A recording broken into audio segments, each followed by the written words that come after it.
Dapat mas marami pa ang katulad ni Senator Marcoleta na siya na mismo ang nagpa-fact check. Trabaho kasi yan dapat talaga ng bawat gumagamit ng social media. Hindi ko na kailang, Mr. Chair, hindi ko na kailang i-fact check ito. Alam kong mali ito eh. So tama, sorry, Chairman. Tinatanong ko po kayo eh. So tama po yung So ginawa kami niyo. pa po ang gumawa ng Recommend. paraan. Imbes na kami mag-rely sa inyo at para lang mapabilis sa meta na i-take down ito.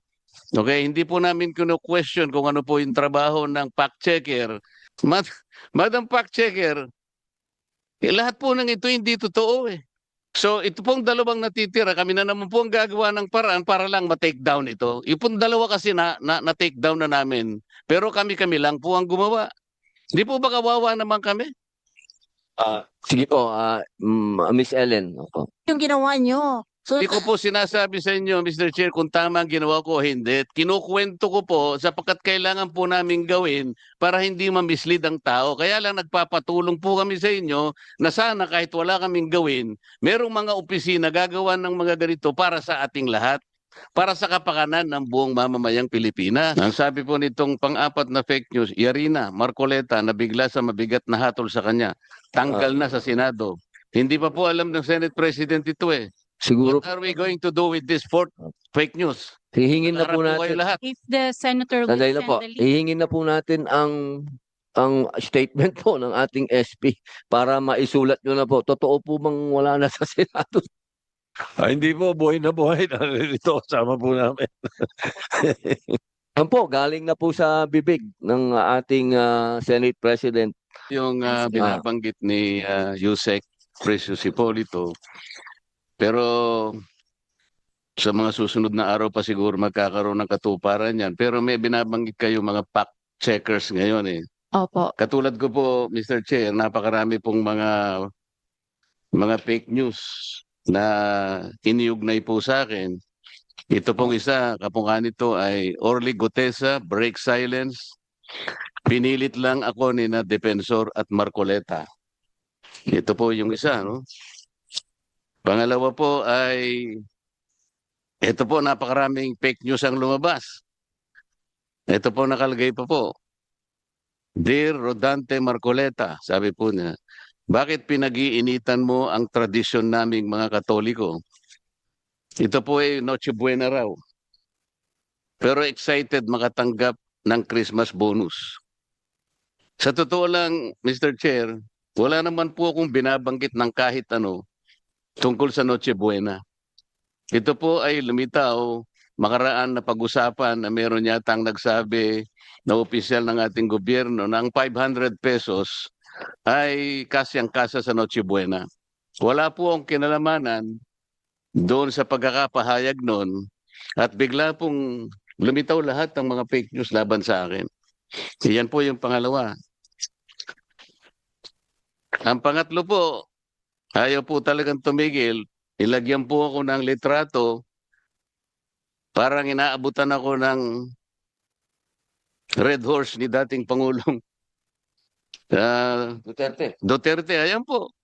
Alam naman po nila na iglesia po ako. Hindi po kami umiinom ng kahit anong alak o anong inuming nakalalango. Ayan po. At ang pangapat po, ayan na naman. Kapapasok lang, sabi po, Mr. Chair. Yarina Marcoleta na bigla sa mabigat na hatol sa kanya. Tanggal na siya sa Senado. Paano naman po kayo magiging masaya sa ganito? Kaya po, ganito kasidhi po ang pagtatanong ng ating chairman at nandito po ang ating Senate President at nandito po ang pinakasikat sa social media, si Senator Rapi Tulfo. Lahat po kami ay nagrereklamo sa nangyayari. Ako po bilang, siguro, kailangan ko rin pong ipagtanggol ang sarili ko, Mr. Chair. Gumawa po ako ng paraan eh. Sinaliksik po namin kung sino yung gumagawa nito tungkol kay Gutesa. Napansin po namin at nakuha namin na a certain CDG Media Minds was promoting around 12 ads of the same topic on Meta. Ang registered mobile number ay nakuha po namin, nakarehistro kay Luis Orbon. Na-track po namin yan. At pagkatapos mo na ma-expose ko sa program namin, siya mismo ang nagtanggal. So naunahan po namin ang ano yun? ICCI ba yun? Naunahan po namin ng DICT, mabuti tinanggal po yun. Kasi nakuha po namin yung kanyang pagkakakilanlan, pati yung kanyang telepono, nakuha namin pati yung kanyang ano na yun? Marami po eh. Yung kanyang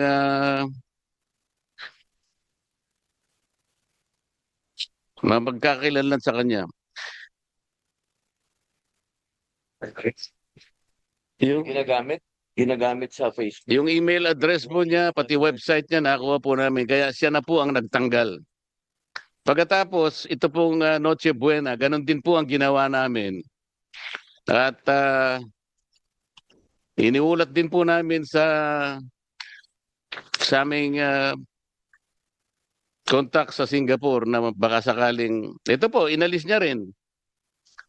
Ngunit, ginamit na recycle po para ganun ay makarating na naman sa ibang kaparaanan. Ang problema dito, Mr. Chair, kagaya po na binabanggit ni Yusek Precious kanina, bakit po yung mga fact checkers po na alam natin, ang fact checkers ng Meta ay Vera Piles at saka ang Rappler. Bakit po hindi nyo ma-take down kaagad? Ang ginawa lang po ninyo ay nilabel ninyo na misinformation. At pagkatapos, naging demote na lang. Para sa ganoon ay makita ng kukunting tao na lang. Bakit po ganoon? Paano kayo naging fact checkers? Alam naman po ninyong hindi totoo. Kaya tama po yung sinasuggest nyo, dapat objective yung mga fact checkers. Yung walang kinikilingan, hindi namumulitika. Alam naman po ninyong completely fake po lahat ito eh. Bakit kinakailangan kami po ang gagawa ng paraan? Magsikap kami sa sarili namin para ma-take down lang ito. Sapagkat hindi lang po nakakainis eh. Nakakasira po talaga. Kung sa akin lang po siguro, hindi ko masyadong iindahin ito eh. Ang problema, kapag nakita ng mga tao kahit hindi totoo, pinaniniwalaan po nila eh. Their ability to mislead people, yung po ang masakit sa akin. Sa akin, kahit na hiyain ninyo ako, hindi masyado siguro sa akin yun. Ayoko lang nami-mislead ang mga tao into believing na ito po'y totoo. Malaki pong problema yun eh. Ano po bang pagkakaiba ng misinformation at saka disinformation?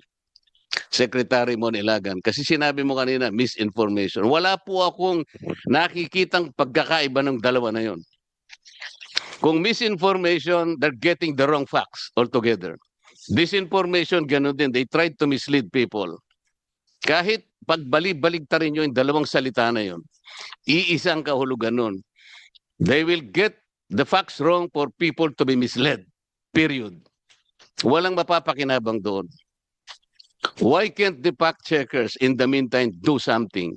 Sabi po kanina, ma'am, sabi mo, Attorney Bautista, meron jurisdiction tayo. How come that we have a jurisdiction but we cannot do anything about it? So this is an empty jurisdiction. Attorney Bautista? Apo. Opo. Sa RA 10175 po kasi or the Cybercrime Prevention Act, meron po kasi tayong jurisdiction over, for example po, in this case, pag yung na-damage na tao ay nasa Pilipinas. Depende po kasi yan kung magkakaroon po ng kaso against the person, tapos yung pong subject nasa ibang bansa. Yun lang po, magkakaroon po ng proseso na magkakaroon ng filing of cases over the person na nasa ibang bansa. Yun nga lang po, magkakaroon ng iba na namang pag-uusap if may implement po yung kung ano man yung kailangan nating mechanism na para mapa-implement yung mga... Attorney, parang ibig pong sabihin ni Senator Marcoleta, ba't hindi ma-take down kaagad? Opo, parang yun po eh. Parang kumakalat na ba? Kung hindi pa nila ginawa ng paraan na sila na yung magpa-take down, hindi pa mati-take down. Parang ang tagal. Parang wala tayong jurisdiction talaga. Parang ganun. Wala tayong power. Parang ganun po. Yes, Mr. Chair. Bakit sa dalawang pagkakataon nagawa namin.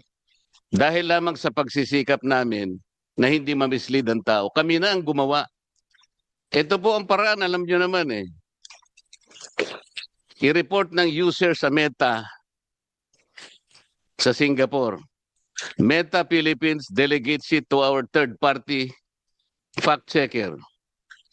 From the third-party fact-checker feedback, Meta in Singapore will take down degrading yung mga findings na yun. Bakit hindi nyo magawa yun? Bakit po kami nagawa namin? And we successfully took down at least 2 fake news. Attorney? Tulad din po ng sinabi ng PNP kanina, nagagawan po kasi ng request sa mga social media platforms. Pero hanggang dun lang po kasi yung kaya namin gawin, hanggang mag-request. Tapos hindi po Attorney, nagawa nga namin 2 beses. Eh. The question is, how come we did it before you can do it? Nagawa po namin. Pero ayaw na namin pong gawin dahil dapat kayo pong gumawa to protect us. Ang dami po ninyo eh. You are there to simply protect people. Mr. Chair, Senator Raffy Tulfo? the permission of Opo. Senator Marcoleta, pinag-usapan natin yung mga fact checker dito. Na first of all, I'd like to thank Rappler because there was one instance na I was a victim of fake news and then nagpalabas ang Rappler ng fact checking and napatunayan na fake ngayon. So ang tanong ko, wala bang agency sa ating gobyerno na tinitingnan yung mga fact checking group at kapag napatunayan na talagang fake, then motu proprio kayong gagawa ng paraan na para ipa-down yun, iti-take down yun. And then number 2, wala bang agency sa ating gobyerno ngayon na nag-check sa itong mga troll farms because itong usong-usong ngayon, itong troll farms, talamak na talamak to. Are we not doing anything about these troll farms? Salamat, Senator Marcoleta. Salamat, Senator, Mr. Chair. So, anybody would like to answer that? Unahin po natin yung ating mga fact checkers. Okay lang sa iyo, Senator Marcoleta? Opo, unahin po natin ang Vera Files. Magandang umaga po. Alam mo, maganda itong hearing kasi at least marami tayong mapaliwanag kung maraming points na ni-raise si Senator Marcoleta. So, isa-isahin natin. Isa kasi yung papel ng, ano ba yung fact-checking in the first place? Diba? Ang fact-checking kasi ay isa yan sa pagsusuri kung tama o mali yung isang post na lumalabas sa social media. Diba? So, ang trabaho ng dalawa ang official fact checker ng Facebook dito sa Pilipinas, yung Vera Files at saka yung Rappler. Pero ang trabaho ng fact checking ay lahat na gumagamit ng social media may dapat magiging fact checker, 'di ba? Hindi ka yung ano yan bawat isa can be a fact checker and should be a fact checker pag gumagamit ka ng social media.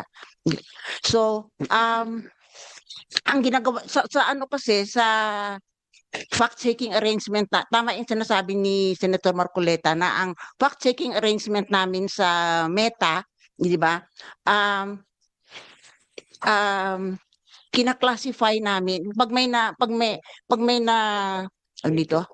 Araw-araw kasi sinascore namin, tinitingnan namin lahat ng mga post sa social media, tsaka alamin namin kung alin doon ang pwede namin ma-fact check. Dami-dami talaga, hindi naman pwede namin kaya lahat. Kaya kailangan talaga bawat isa sa atin magtulungan at magpa-fact check, ganon. So paano namin kina-classify yung priority, 'di ba? Yung priority na kung anong unahin namin, ganon. Na isa dapat statement of fact, 'di ba? Hindi pwede kami mag-fact check ng opinion o kaya yung fiction, 'di ba? So dapat statement of fact ang aming ipa-fact check. Number 2, dapat relevant. 'Di ba? Yung may kabubuluhan sa bayan, yung away ni Ellen Adarna at saka ni Derek Ramsey, no? Kung sino nagsasabi ng totoo, hindi naman pakialaman 'yan, 'di ba? So ang pipiliin namin ay ipa-fact check yung may Para sa amin yung relevant sa bayan, ganon. Number Madam, two, let's dapat- Senator concentrate. Marcoleta, opo. Let's concentrate, Mr. Chair, on the 4 instances I have cited. Number 1, ito pong ginawa nila tungkol kay Orly Gutesa. Orly Gutesa is a witness in the Blue Ribbon Committee. He was the lone witness. He was the lone witness who connected the dots between Saldico and Martin Romualdez. Ngayon gumawa sila ng fake news. Orly Gutesa breaks silence. Pinilit lang ako ni Defensor at Marcoleta. So, ang ibig sabihin nito, gusto nilang palabasin na yung sworn statement na ginawa ni Gutesa before the Blue Ribbon Committee is a fake one. So, hindi ba importante sa inyo na i-fact-check nyo ito o hindi? No, you have to answer me. Hindi importante ito. Advice ko lang po, refer nyo po lagi sa chairman. Opo, para po hindi po tayo masyadong uminit, baka umapoy. Gawa ni Senator Marcoleta, yung maganda yun. Yun talaga dapat gagawin ng bawat tao. Kaya dapat mas marami pa ang katulad ni Senator Marcoleta na siya na mismo ang nagpa-fact check. Trabaho kasi yan dapat talaga ng bawat gumagamit ng social media. Hindi ko na kailang, Mr. Chair, hindi ko na kailang i-fact check ito. Alam kong mali ito eh. So tama, sorry. Chairman. Tinatanong ko po kayo eh. So tama po yung So ginawa kami niyo. pa po ang gumawa ng Recommend. paraan. Imbes na kami mag-rely sa inyo at para lang mapabilis sa meta na i-take down ito. Okay, hindi po namin kino-question kung ano po yung trabaho ng fact checker. Pero sinasabi ko po itong 4 na instances na ikinukwento ko sa umagang ito, pare-parehong peke. Itong pangalawa naman, sinabi ko raw na Noche Buena, walang kwenta. Wala po ako sinasabing ganun. Ni Noche, wala po ako sinabi. Ni Buena, wala akong sinabi. Bakit po sila nagkalat ng ganito? Hindi po importante sa inyo to. Pangatlo po, ayan po, binaabutan po ako di umano ni dating Pangulong Duterte ng Red Horse. Alam naman po ninyong peki ito eh. Hindi rin po inyo pinak-check ito. Kami na naman po ang gagawa ng paraan ito. Pangapat po, ito nga. Nabigla raw po ako, natanggal na pala ako sa Senado, hindi ko pa alam. Madam Fact Checker, lahat po ng ito hindi totoo eh. So ito pong dalawang natitira, kami na naman po ang gagawa ng paraan para lang ma-take down ito. Yung dalawa kasi na-take down na namin, pero kami lang po ang gumawa. Hindi po ba kawawa naman kami? Sige po, Miss Ellen. Opo. Yung ginawa niyo. So, Hindi ko po sinasabi sa inyo, Mr. Chair, kung tama ang ginawa ko o hindi. Kinukwento ko po sapagkat kailangan po namin gawin para hindi ma-mislead ang tao. Kaya lang nagpapatulong po kami sa inyo na sana kahit wala kaming gawin, merong mga opisina gagawa ng mga ganito para sa ating lahat. Para sa kapakanan ng buong mamamayang Pilipinas. Ito po yung problema eh. Miss Gemma Mendoza. Opo. Hello. Mr. Chair, thank you for acknowledging us. First of all, salamat po sa mabuting senator tungkol na pinakita niya yung mga examples na yon ng potential na ng fake news tungkol sa kanya, ng disinformation tungkol sa kanya. Siguro po i-explain lang po natin yung proseso. Tulad po ng sinabi ng colleague ko from Vera Files, napakadami po talaga nung volume nung mga nakikita, yung mga kinakalat sa social media. Hindi po namin yung lahat nakikita. And ang isang paraan para tinitingnan namin paano mas marami kaming makita ay humihingi kami ng contributions mula sa publiko. So, pag may in-email po sa amin either through desk@rappler.com or through factcheck@rappler.com, yun po ay tinitingnan ng aming mga fact checker. Ngayon, may sinabi po kanina ang butihing senador na bakit labeling lang ang nagagawa namin. Ito po ay dahil hindi po talaga wala po kaming powers to take down. Ang nagte-take down po ay ang Meta, yung may-ari ng platform. Hindi po yung fact checkers. The only thing that we can do is to rate the content, yung link po doon sa sa social media platform na pag-aari lang ng Meta. Wala po kaming kinalaman sa mga ibang platforms din. Mr. Chair, pwede makasingit? Senator Raffy. Opo. Yeah, first of all, I would blame Rappler and Vera Files doon sa whether or not they're doing fact checking kasi hindi naman nila responsibility yun eh. Ang responsibility talaga dapat, sabi kanina, motor proprio, dapat isang ahensya ng ating pamahalaan na magtingin doon sa mga lumalabas sa social media na whether ito ay totoo o hindi, at kapag hindi, then agad-agad kumilos, nandiyan naman yung PNP para maka-take down. And I would suggest, lastly, Mr. Chair, siguro total meron tayong national ID system na lahat ng mga magkaroon ng accounts sa social media, whether Facebook, TikTok, YouTube, whatever that is, kailangan mag-present ng ID para isang account lang ang pwedeng i-open. Kasi nangyayari kasi, Mr. Chair, ngayon, nakakapag-open sila ng 1-2 sawak account using dummy accounts. And these are the people na nag-umpisa ng mga fake news. Malakas ang loob nila dahil fake yung mga accounts nila. So why don't we come up with a law? Isasama siguro natin, Mr. Chair, dun sa batas na pinapasa mo, each and every person na gustong magkaroon ng account sa social media must register. They have to have the ID. Meron tayong national ID system, so hindi pwedeng sabihin anti-fraud to. At kapag once na na-register ka sa Facebook, sa pangalan mong yun, hindi ka na pwedeng dumoble pa kasi naka-flag ka na doon. Thank you, Mr. Chair. Oh, tama po, maganda po yan. Nandito po yan sa ating troll farm, anti-troll farm. Napaganda po ng mungkahi po ninyo, Senator Raffy. Meron pong hindi nasagot kanina. Opo, maganda po yung tanong ni Senator Marcoleta. Wala po ba kayo talagang kinikilingan sa politika sa atin pong fact checkers? Una po kayo, opo. Ma'am Ellen. Opo. I mean, as a journalist, no, kahit na, kasi marami kasing klaseng journalist, no, dapat kasi non-partisan, di ba? Wala kaming kinikilingan politika. Ang pwede mo sigurong masabing bias kami sa katotohanan. Tsaka sa facts yun ng ano. So, kung saan kami dalhin ng ng impormasyon, doon ang punta namin. Gusto ko lang kasi tapusin yung criteria na ginagamit namin kasi sa dami-dami talaga ng kasinungalingan na lumalabas sa social media. Hindi namin talaga pwede lahat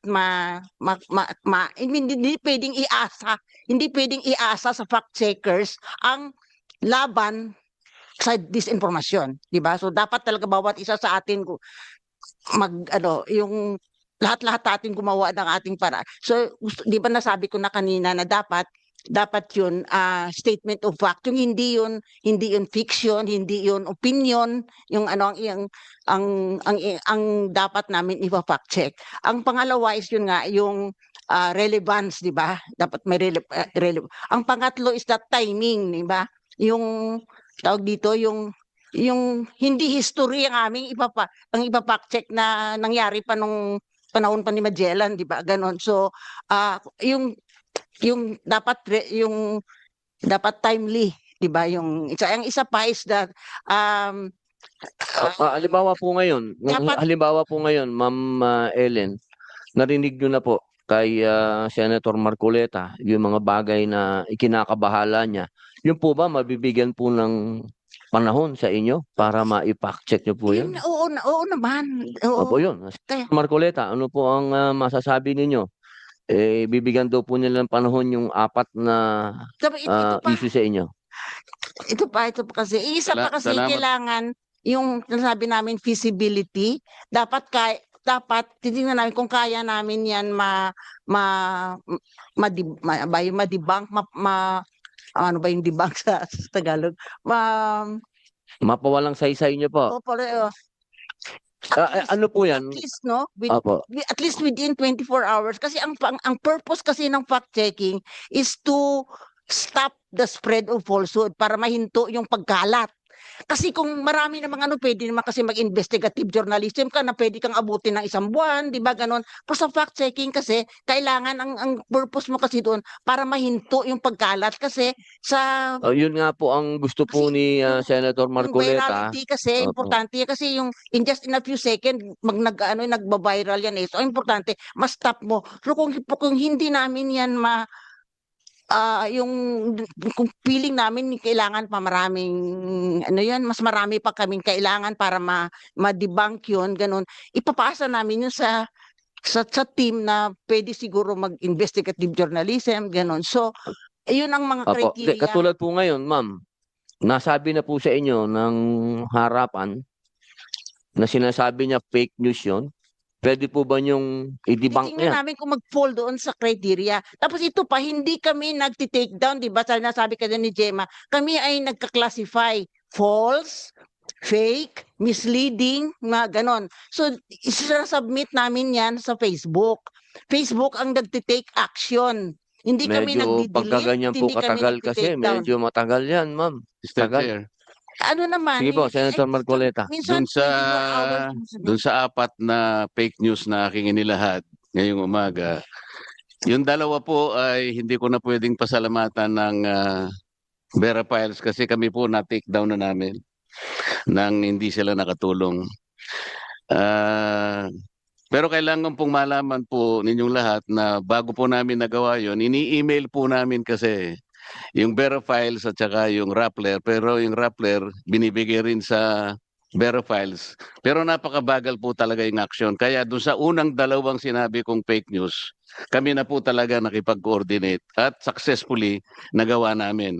Ito pong pangatlo, partially, ay pasasalamatan natin ang Vera Files kasi po kahit papano, ang ginawa po nila, dinemote po nila. Pero hindi entirely po nakatulong yun. Kasi pag dinemote po yun, ang ibig sabihin nun, meron pa rin pong makakakita, ngunit kokonti na lang. So hindi talaga buong-buo na aalisin nila. Yung po yung tinatanong ko sa inyo, Madam, ba't kinakailangang i-demote ninyo? Alam ninyong completely fake po ito eh.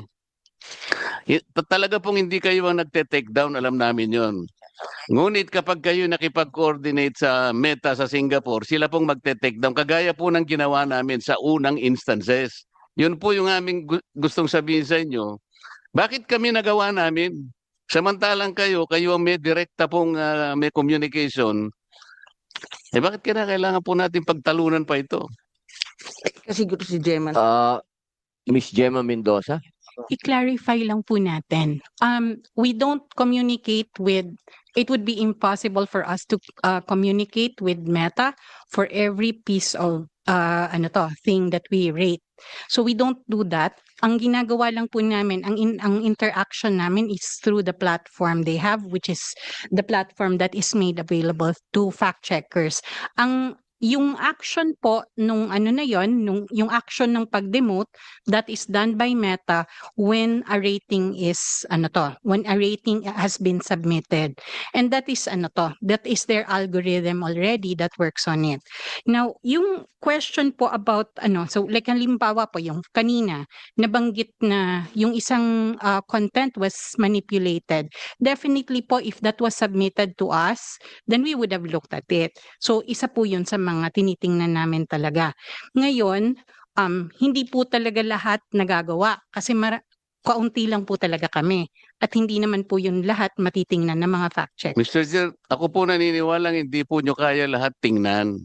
Pero yung mga bagay na nire-repair po namin sa inyo through email, dapat tingnan naman po ninyo. Hindi namin gagawin yun ng ganun-ganun lang. Kaya namin kinakasangkapan kayo at gusto namin tulungan nyo kami dahil mali nga po itong ginagawa nila. So, we are not asking you to look at every fake news in the entire universe. Ang sinasabi namin, pag kami nakipag-communicate sa inyo through email, pansinin nyo naman kami. Pero itong naunang ang ginawa namin, ang tagal-tagal, kaya nga po kami na po ang gumawa ng paraan. Ayoko na pong ulit-ulitin ito. Itong pangatlo, kaya sabi ko po sa inyo ma'am, partially, nagpapasalamat kami dahil dinemote ninyo kahit papano. Pero ang gusto namin talaga, mawala na. Tama po, yun po yung gusto namin. Wala nang pong debate ron. I-explain ko. Nakikipag-debate ka pa sa akin, ma'am. Pinapasalamatan na nga kita kahit partially. Hindi ako O kaya nga, pakinggan Ma'am mo Ellen. ako. Makinig ka muna. SB, opo. Pero i-explain ko sa iyo. Hindi pa nga ako tapos eh. Sandali lang po, Senator, sandali lang po, may sinasabi po si SP. Sige, baka konektado naman kasi sa sinasabi ni Senator Marcoleta to. So if you don't mind, Mr. Chairman, at Senator Dante does not mind, yun yung negative side na pinag-uusapan natin sa mga fact-checking ninyo. Dapat pina-fact-check nyo rin naman yung positive. Hindi po ba? Like for example, may isang senador nagyayabang 300 daw ang pinasa niyang batas. Hindi naman totoo. Hindi nyo sina-fact-check yun? Yung mga ganon. I'm just giving an example. Di ba dapat ipa-fact-check nyo rin yung hindi totoo? Yung bola. Di ba? Hindi pwedeng yung puro negative lang ang chinecheck. Check nyo rin yung bola. For example, ito si ganito raw, naku, nanalo siya ng award, ganito, gold medal sa ganito. Hindi naman. Di ba? Dapat meron ding fact-checking yun. Anyway, nabanggit ko yun yung negative side. Yun yung positive naman, na mali, na fake news pero nasa positive. May binibuild up na tao o binibuild up na sarili niya. Di ba? Anong pinakasagot na nakikita ko po dito? At ito'y talagang dapat once and for all, diinan na. Para tingin ko, madaling masolve may fake news na lahat. One account, one person. Yun ang solusyon eh. One account, one person dapat. So, sino ang dapat dito? Facebook, Meta, Instagram, TikTok, lahat. Dapat. Pag hindi nakaregister, isang tao lang dapat nakaregister. Account mo lang yun. Ikaw yun. Tignan mo, pagka yung mga gumalabas ng mga fake news na yan, kung isang account lang sila at tunay silang tao, at hindi meron silang another account na ganito, itong mga account din ng paninira. Pag hindi ganon, hindi magiging ganun katapang manira ng kapwa eh. Pagka one account, one person, kilala siya, nag-register siya. So saan magkakatalo to? Hindi sa atin eh. Magkakatalo to. Talagang sama-sama tayo, i-appeal natin ito doon sa kanila, sa mga service providers. Na wag nilang i-register. Ang daling mag-register. Gusto nyo ako, magre-register kaagad ako dito eh. One de la pot-pot ang pangalan ko, tatangkapin eh. Di ba? Yun ang pinaka-problema eh. So, tingin ko doon tayo magsama-sama lahat ng mga involved sa internet. Di na natin yun. One account, one person. Dapat ganun. Thank you. Tama po, SP. Pati yung mga account na comment ng comment tapos naka-lock profile. Hindi rin tama yun. Salita ka ng salita tapos hindi ka naman pwede sagutin. Yun mga bagay po na yan ang mga dapat natin pong ihakbang dito. Senator Marcoleta. Opo. Mr. Chair, tama po ba ito na 16 million po ang naka-earmark sa PCO under its 2026 budget to combat fake news? Yusek Ilagan. Opo. Alam nyo, 60 million daw po. Alam nyo, kaibigan ko kasi si Mon. Sige po.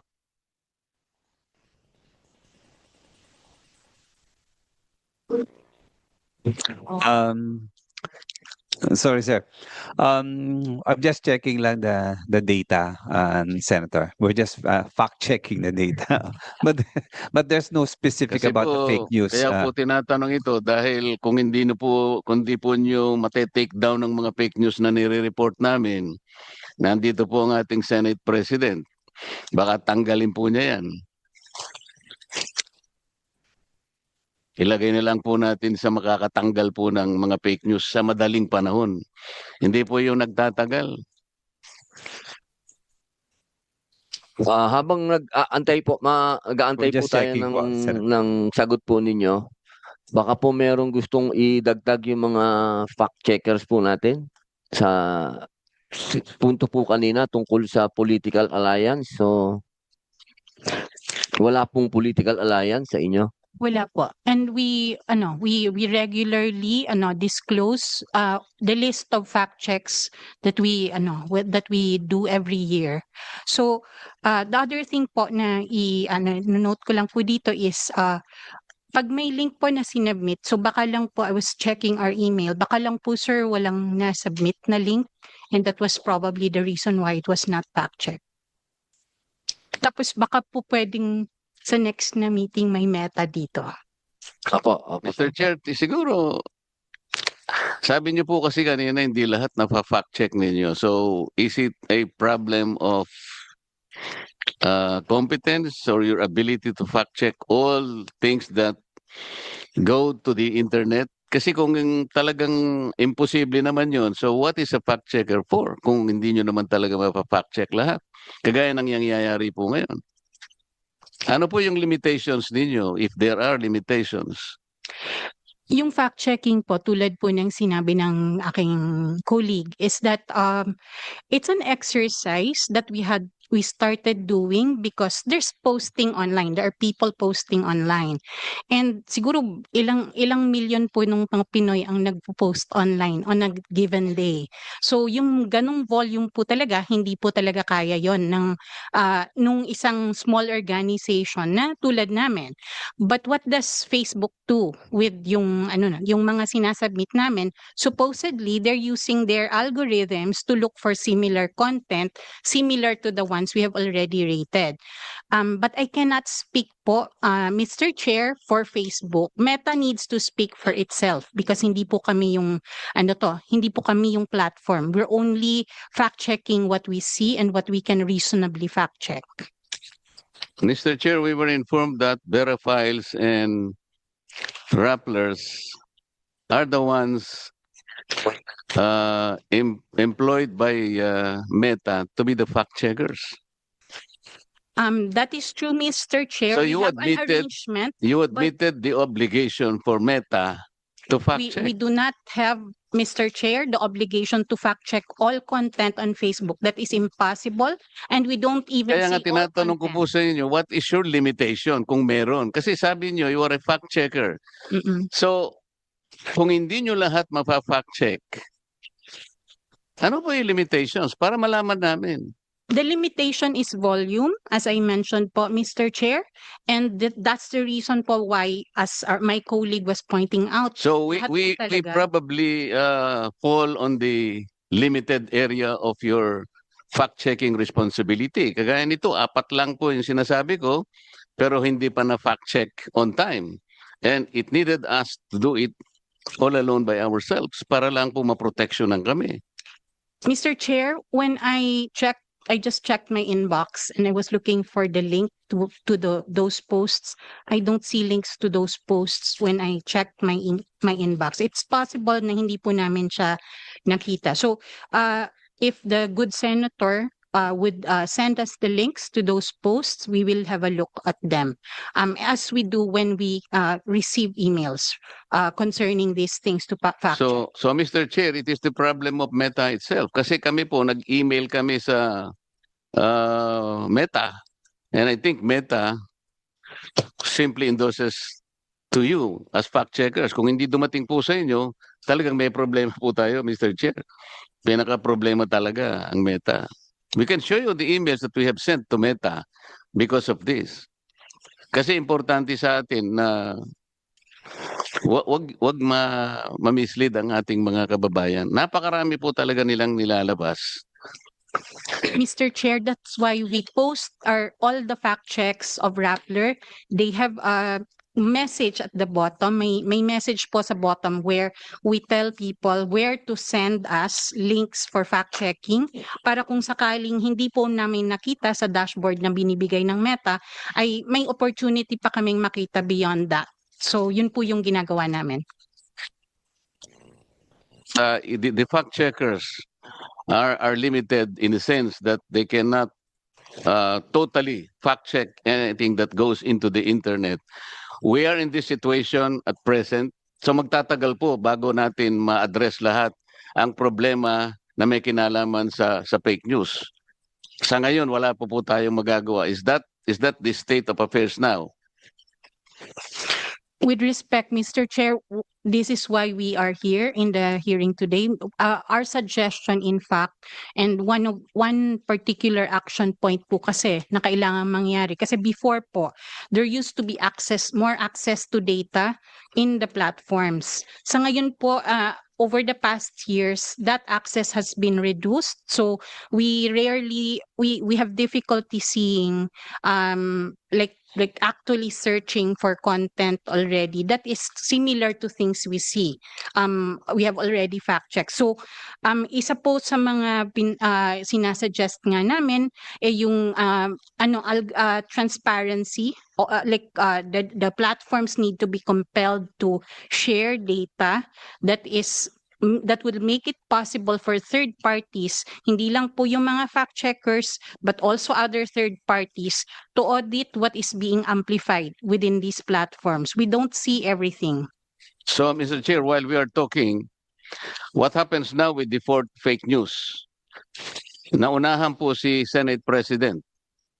Ang sabi po nitong pang-apat na fake news, Yarina Marcoleta na bigla sa mabigat na hatol sa kanya, tanggal na sa Senado.